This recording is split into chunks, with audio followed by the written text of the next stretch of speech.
जय हिंद दोस्तों। मंडी उप निरीक्षक का नोटिफिकेशन आ गया है।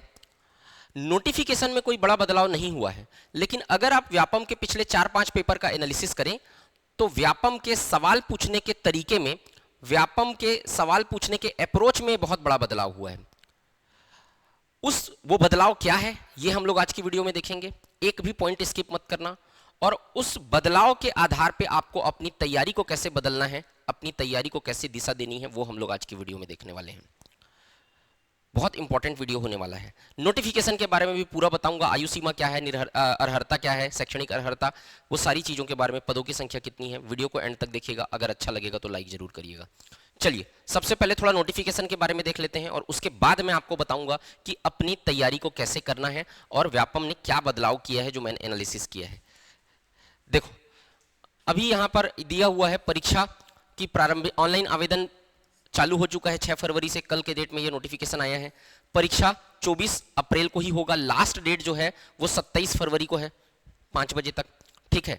और परीक्षा जो है वो 26 अप्रैल को, जैसे कि जो है वो एग्जाम कैलेंडर में दिया गया था वैसे ही है। 10 से 12 बजे तक पेपर होगा, 2 घंटे का पेपर होगा, ठीक। तो ये पूरा आपको जानकारी दी हुई है। इसके अलावा अब हम लोग देखते हैं कि आयु सीमा, अर्हता, ये सब चीज के बारे में, शैक्षणिक अर्हता, इन चीजों के बारे में हम लोग देखते हैं। चलिए यहां पर अगर आप देखेंगे तो पदों की संख्या कितनी है, टोटल कितने पद आए हैं, 200 पद आए हैं। और 200 पद में से 75 पोस्ट जो है वो जनरल कैटेगरी के हैं, और बाकी आप देखोगे अनुसूचित जाति के 22, अनुसूचित जनजाति 78 और ओबीसी के 25। तो ये है आपकी पदों की संख्या। लगभग 200 पोस्ट के आसपास आए हैं, इसमें 75 पोस्ट जनरल के हैं। शैक्षणिक अर्हता की बात करोगे तो ये सब आपको पता है। मान्यता प्राप्त विश्वविद्यालय से ग्रेजुएशन होना चाहिए। किसी भी मान्यता प्राप्त विश्वविद्यालय से ग्रेजुएशन जो है वो अनिवार्य है। तो ये कॉमन ग्रेजुएशन वालों के लिए गोल्डन अपॉर्चुनिटी है। इस साल कोई खास पोस्ट है नहीं जिसकी आप तैयारी करोगे इसके अलावा, ठीक। इसके बाद हम लोग देखते हैं आयु सीमा। तो आयु सीमा की अगर बात करेंगे तो मैं आपको क्लियर कट बता रहा हूं।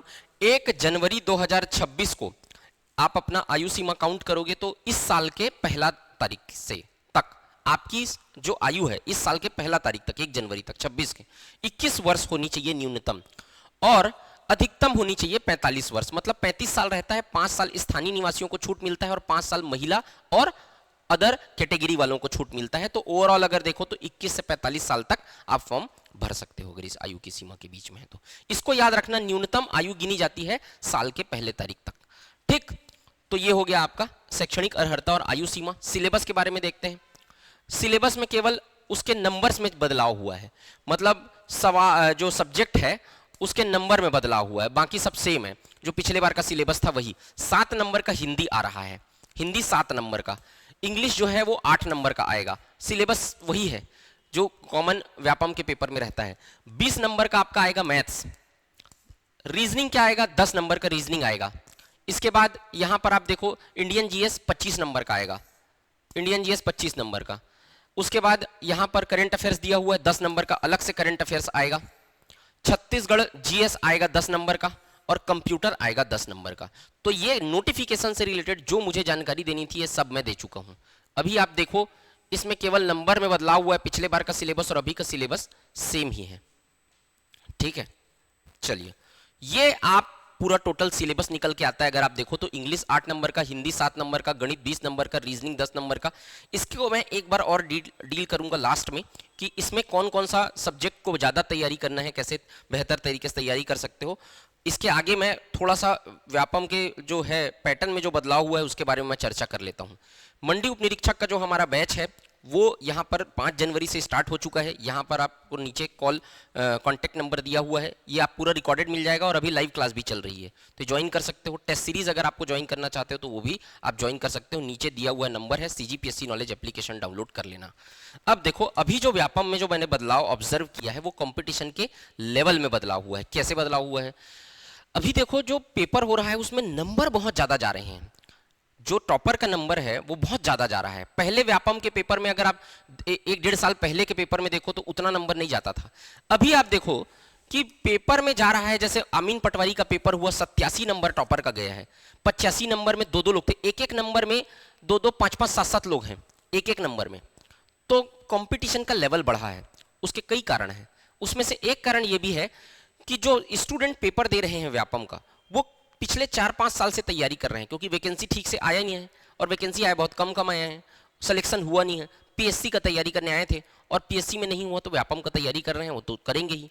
तो वो पीएससी वालों से कंपटीशन है आपका। अब तो खैर स्तर तो सेम हो गया है, लेकिन लंबे समय से जो तैयारी करते आ रहे हैं, अभी जो फ्रेश मंडी उप निरीक्षक की तैयारी करेंगे, उन बच्चों का कंपटीशन उनसे है जो पिछले 4-5 साल से तैयारी करते आ रहे हैं। अब उन तैयारी इतनी धार पैनी हो चुकी है उनकी कि मतलब हर सवाल एकदम रिवीजन बस करके जाना पड़ता है। सवाल वो अच्छा अटेम्प्ट कर लेते हैं, स्पीड उनका अच्छा हो गया है, और ये आता है प्रैक्टिस से। तो उनसे कंपटीशन है, जो नए स्टूडेंट हैं जो तैयारी करने आ रहे हैं, मैं उनके बारे में बता रहा हूं। इसीलिए एक एक नंबर में पॉइंट नंबर पे कंपटीशन आ रहा है।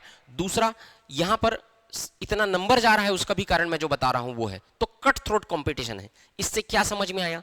इससे समझ में ये आया कि आपको अपनी तैयारी को बहुत अच्छी करनी पड़ेगी। अब औसत तैयारी करके आप पेपर नहीं निकाल सकते। अब आप अपनी तैयारी ऐसी करनी पड़ेगी, जो टॉपिक आप पढ़ रहे हो पूरा डिटेल में अच्छे से पढ़ना पड़ेगा, एक एक नंबर को ध्यान देके पढ़ना पड़ेगा। नहीं तो एक एक नंबर में स्टूडेंट जो है वो बाहर हो जा रहे हैं। कई सारे स्टूडेंट होते हैं 2 नंबर 3 नंबर के कारण बाहर हो जाते हैं, 1 नंबर के कारण बाहर हो जाते हैं। तो कंपटीशन का लेवल बहुत ज्यादा बढ़ गया है। कम नंबर लाके सिलेक्शन नहीं हो सकता। इससे समझ में ये आ रहा है कि नंबर आपको अच्छे खासे लाने पड़ेंगे। ठीक। दूसरा, माइक्रो प्रिपरेशन। इसी के कारण बोल रहा हूं, क्योंकि कंपटीशन बहुत ज्यादा बढ़ गया है, क्योंकि सवाल कूट वाले आने चालू हो गए हैं। तो 2 तरीके से बदलाव आपको देखने के लिए मिलेगा। कूट वाले सवाल, व्यापम पहले पूछता था 1 लाइनर सवाल, कुछ सवाल कूट वाले रहते थे। जो ये कूट वाला पैटर्न था वो पीएससी का था, लेकिन अब व्यापम जो है वो 70% क्वेश्चन, 60% 70% क्वेश्चन कूट वाले सवाल पूछना चालू। अभी सीजी टेट का देखो, जो सेकंड पेपर हुआ था, कितना सारा सवाल कूट वाला आया था। वैसी व्यापम जो है ना, वो कूट वाले की। इसीलिए पीएससी और व्यापम के जो अब जो अप्रोच है तैयारी करने का, अब जो लेवल है वो बराबर हो गया है, क्योंकि अब ये भी कूट वाला सवाल पूछना चालू कर दिया है। तो कूट वाले सवाल जब पूछना चालू करता है तो क्या बदलाव लाना पड़ता है अपनी स्ट्रेटजी में? ये बदलाव लाना पड़ता है कि जो भी टॉपिक आप पढ़ रहे हो, उस टॉपिक को आपको पूरा पढ़ना पड़ेगा। अब इंपॉर्टेंट चीजों को पढ़ के पेपर निकालना बड़ा मुश्किल है। इंपॉर्टेंट चीजें मतलब टॉपिक, आप टॉपिक इंपॉर्टेंट देख सकते हो, अभी आपके पास 2 महीने का ही समय है, 100% सिलेबस आप कवर नहीं कर सकते। तो आपको क्या देखना पड़ेगा? आपको देखना पड़ेगा कि जो सब्जेक्ट सिलेबस में है वो ज्यादा नंबर के कौन से सब्जेक्ट हैं, उनको पहले उठाना पड़ेगा, उनको पूरा पढ़ना पड़ेगा। और जो कम नंबर के सब्जेक्ट हैं उसमें जिस टॉपिक से सवाल आ रहे हैं उस टॉपिक को उठा के पढ़ना पड़ेगा।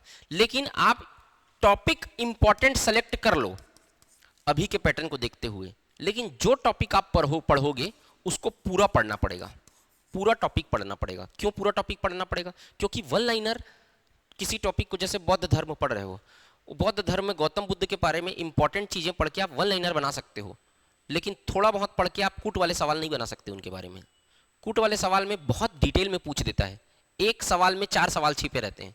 तो इसीलिए आप थोड़ा देखो कि टॉपिक तो आप इंपॉर्टेंट सेलेक्ट कर लो कि ये चीज पढ़ना है, ये चीज नहीं पढ़ना है। क्योंकि अभी के जो पैटर्न में, जो पिछले 2-3 साल के पेपर में जिस टॉपिक से सवाल आ रहे हैं उस टॉपिक को फिल्टर करो, उसको पढ़ो और बाकी टॉपिक को छोड़ दो। लेकिन जो टॉपिक पढ़ोगे उसको पूरा पढ़ना, क्योंकि कूट वाले सवाल वैसी बदलते हैं, वैसी बनते हैं। दूसरा, क्रम वाले सवाल। दूसरा जो सवाल पूछ रहा है, क्रम से जमाओ वाले सवाल, सीक्वेंस से जमाओ। मॉडर्न हिस्ट्री में आप देखोगे कि जितना भी पिछला 3-4 पेपर, चाहे जूनियर जुडिशियल असिस्टेंट का पेपर हो, चाहे अमीन पटवारी पेपर हो, चाहे पिछला पीएससी का भी पेपर उठा के देख लो, अधीक्षक वाला का, क्रम से जमाओ पूछ रहा है। इंडियन हिस्ट्री का मैं अगर उदाहरण लूं तो मॉडर्न इंडिया से क्वेश्चन आ रहा है, आप पैटर्न पकड़ोगे तो, और क्रम से जमाओ वाले सवाल आता है कि घटनाओं को क्रम से जमाओ। वही सवाल हर पेपर में पूछ रहा है, इसमें भी वो रिपीट होने का चांसेस है।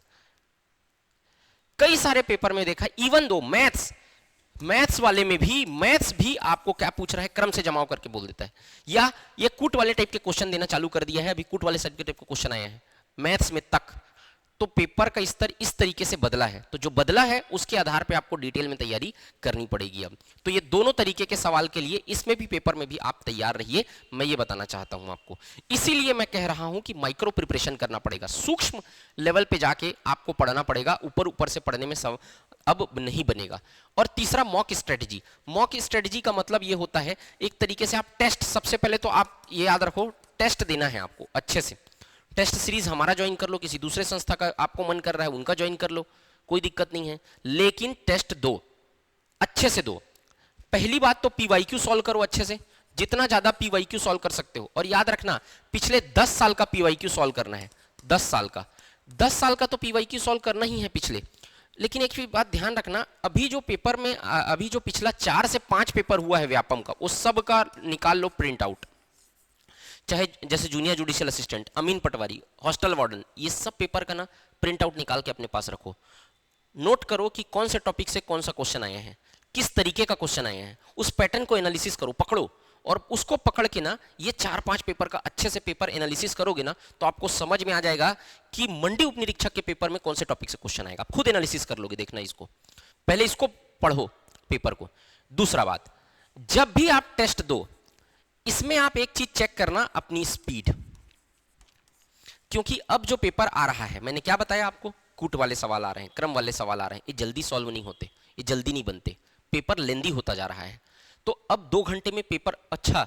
और तब जब देख लो मैथ्स का कितना वेटेज है, यहां देख लो मैथ्स कहां गया, मैथ्स 20 नंबर का, रीजनिंग 10 नंबर का, 30 नंबर का सवाल ऐसा है जिसको आप देखते ही टिक नहीं मार सकते। 30 सवाल ऐसे रहेंगे 100 में से, 30% क्वेश्चन जिसमें आपको कैलकुलेशन बेस्ड क्वेश्चन है। और वो भी क्वेश्चन कैसे आ रहे हैं, कूट वाले टाइप के आ रहे हैं, कुछ कुछ क्वेश्चंस। तो कूट वाले जब क्वेश्चन आ रहे हैं तो ये 30 क्वेश्चन में आपको समय बहुत लगेगा। तो इसका मतलब ये है कि 2 घंटे में अब पेपर खत्म करना, जैसे पहले आसान रहता था, अब नहीं रह गया है। अब आसान तभी रहेगा, उसी के लिए रहेगा जो सवाल को बहुत जल्दी सॉल्व कर रहेगा। बहुत जल्दी तो नहीं बोलूंगा, लेकिन आप ज्यादा समय आप अगर एक सवाल में दोगे तो आपका लास्ट का सवाल छूट जाएगा। कई सारे स्टूडेंट ऐसे हैं जो अब फोन करके बोलते हैं सर पेपर समय के कारण नहीं बन पाया, क्योंकि लेंदी होता जा रहा है पेपर। मैथ रीजनिंग का इतना ज्यादा जो है 30-30 क्वेश्चन आसान नहीं है। तो टेस्ट में आपको चेक करना है अपनी स्पीड। आपका नंबर जो है आ रहा है ना, उसको देखो, बहुत से स्टूडेंट क्या ध्यान देते हैं, नंबर कितना आ रहा है मेरा, नंबर कम आ गया तो डिमोटिवेट हो जाते हैं। नंबर से ज्यादा ध्यान मत देना, आप 2 चीज ध्यान देना, एक तो अपना स्पीड कि जल्दी पेपर आपका खत्म हो रहा है कि नहीं। दूसरा आप चेक करना कि आपसे गलती कहां हो रही है। पेपर में जब आप टेस्ट दे रहे हो तो आपसे गलती कहां हो रही है, उस गलती को पकड़ो, यानी कि वो गलती आपका पेपर में मत हो, आप उसी टॉपिक को रिवीजन करते जाओ। तो अगर आप ये फॉलो करते हो, टेस्ट को देते हो अच्छे से, तो थ्योरी पढ़ो, ऑब्जेक्टिव लगाओ पीवाईक्यू, और अच्छे से टेस्ट दो। तो ये चीज आप फॉलो करते हो तो आपका ये, अगर आप फॉलो करते हो तो आपका ये भी अच्छा से प्रिपेयर, माइक्रो प्रिपरेशन जो कर बोल रहा हूं वो हो पाएगा। इस सवालों के लिए तैयार रहोगे और कंपटीशन का लेवल जो है उसको आप उसके तरीके से बेहतर आप अचीव कर सकते हो। तो मैंने जो 3 तरीका बताया है, जो कुछ कुछ बदलाव हुए हैं, मैंने आपसे डील किया है, वो सारी चीजें देखिएगा आप महसूस करेंगे कि आपकी तैयारी बेहतर हो जाएगी। इसमें मेन आपको तैयारी करना है, यहाँ पे देख लो मैथ रीजनिंग का सबसे ज्यादा वेटेज है, तो इसको बिल्कुल भी इग्नोर मत करना, इसको बहुत अच्छे से तैयार करो। जो स्टूडेंट बहुत कम है कमजोर मैथ्स, वो आप ना एवरेज लेवल तक लेके आओ उसको, और जिनका एवरेज है वो एक्सीलेंट तक लेके जाओ उसको। तो ये अच्छे से तैयारी करो। SD यादव की बुक पढ़ना, उसमें पैटर्न वाइज दिया हुआ है ना, तो वो वहां से आपका अच्छा तैयारी हो जाएगा। ये उसके बाद आप ये जो है ना, ये 2 हो गया, इसके बाद ये 2 सब्जेक्ट, ये 2 सब्जेक्ट कंप्यूटर का अच्छे से तैयारी करो। हालांकि कंप्यूटर का जो सवाल पूछने का स्तर है वो बढ़ा है, तो कंप्यूटर को बहुत डेप्थ में तैयारी करना पड़ेगा। वो पहले 1 लाइनर आता था, अब नहीं आता 1 लाइनर, ज्यादातर सवाल इसमें कूट वाले रहते हैं, तो कंप्यूटर को बहुत अच्छे से तैयारी करना पड़ेगा। लेकिन मैं ये बता सकता हूं आपको 10 नंबर का कंप्यूटर आपको नंबर अच्छा देके जाएगा। तो ये स्कोरिंग सब्जेक्ट है मैं जो बता रहा हूं। मैथ रीजनिंग, करंट अफेयर्स और कंप्यूटर। करंट अफेयर तो फोकट का नंबर है, लेकिन ये करंट अफेयर्स भी अब कूट वाले आ रहे हैं, 1 लाइनर करंट अफेयर्स नहीं आ रहे हैं। तो जो भी टॉपिक, अगर आप पद्मश्री के बारे में भी पढ़ रहे हो ना, अभी छत्तीसगढ़ में किनको किनको पद्मश्री मिला है, तो उसके बारे में भी डिटेल पढ़ना, वो कहाँ के निवासी हैं उनके बारे में भी थोड़ा डिटेल पढ़ के रखना। तो ये करंट अफेयर्स आपको अच्छे से पढ़ना पड़ेगा। तो ये 30 नंबर का और ये 20 नंबर का, 50 नंबर का ऐसे ही खत्म हो जाता है। और अगला जो 50 नंबर है उसमें ये 2 सब्जेक्ट भी मायने रखेंगे, इसको इग्नोर मत करना। बहुत से लोग भाषा को ज्यादा ध्यान नहीं देते हैं, लेकिन इसमें रिपीटेड क्वेश्चन ज्यादा आते हैं हिंदी और इंग्लिश में, तो पिछले 10 साल का पीवाईक्यू कम से कम सॉल्व करके जाना। इसको लास्ट में इसलिए बता रहा हूं सामान्य ज्ञान को, इसको क्योंकि है ये 25 नंबर का, लेकिन इसमें एक सब्जेक्ट थोड़ी है भैया, इसमें टोटल 5 सब्जेक्ट हैं। Indian geography, Indian history, Indian polity, economics और साइंस, 5 सब्जेक्ट हैं इसमें। तो इसमें मेन चीज, तीन चीज को पढ़ना, इंडियन हिस्ट्री, कॉन्स्टिट्यूशन और इंडियन ज्योग्राफी। ये तीन सब्जेक्ट से ज्यादा सवाल आएंगे इसमें, बाकी वो साइंस उनसे इक्का दुक्का सवाल आते रहता है। छत्तीसगढ़ का सामान्य ज्ञान में देखना आप, छत्तीसगढ़ के सामान्य ज्ञान को तीन भाग में बांटते हैं, ज्योग्राफी, हिस्ट्री और जो है आपका 10 नंबर का है, 3 पार्ट आएगा, कल्चर वाला पार्ट, आर्ट एंड कल्चर वाला पार्ट। तो हिस्ट्री में जैसे आप पढ़ोगे तो modern India, modern history, modern Chhattisgarh, वो ज़्यादा पढ़ना, उसको ज़्यादा ध्यान देना। ज्योग्राफी की बात करेंगे तो अपवाह तंत्र, खनिज, मिट्टी और उद्योग, यही सबसे ज़्यादा सवाल आ रहे हैं। कल्चर की अगर बात करोगे तो 7 प्रकार की जो विशेष पिछड़ी जनजाति है उसके बारे में अच्छे से डिटेल पढ़ना कि कौन कौन से पूजा नृत्य करते, कौन कौन से पूजा करते, किस देव की पूजा करते, कौन सा नृत्य करते हैं, कौन सा भोजन खाते हैं, कौन सा पेय पदार्थ पीते हैं, ये सब के बारे में अच्छे से पढ़ना, 7 प्रकार की जनजाति के बारे में। ये मैं कुछ कुछ मोटा मोटा आपको इसका ब्रीफ दे रहा हूँ। तो अगर आप इस तरीके से चीज़ों को मैंने जो बताया है, उस बदलाव जो हुआ है उसको ठीक से ऑब्जर्व आप कर रहे हैं और उसको अगर उस जो बताया उसको फॉलो करते हैं तो आपको तैयारी, एक पोस्ट आपका फिक्स है, उससे कोई रोक नहीं सकता। और हम तो अब कोई भी आपको अगर नीड हो तो आप कमेंट सेक्शन में बताइए, कोई दिक्कत हो तो आपको, ठीक है। तो यही जानकारी मुझे आपको आज देनी थी। उम्मीद करता हूँ कि सारी चीज़ें आपकी क्लियर हो गई होगी। अगर वीडियो अच्छा लगा होगा तो लाइक ज़रूर करिएगा और बताइएगा कि वीडियो आपको कैसा लगा। मिलते हैं नेक्स्ट वीडियो में। जय हिंद, वंदे मातरम।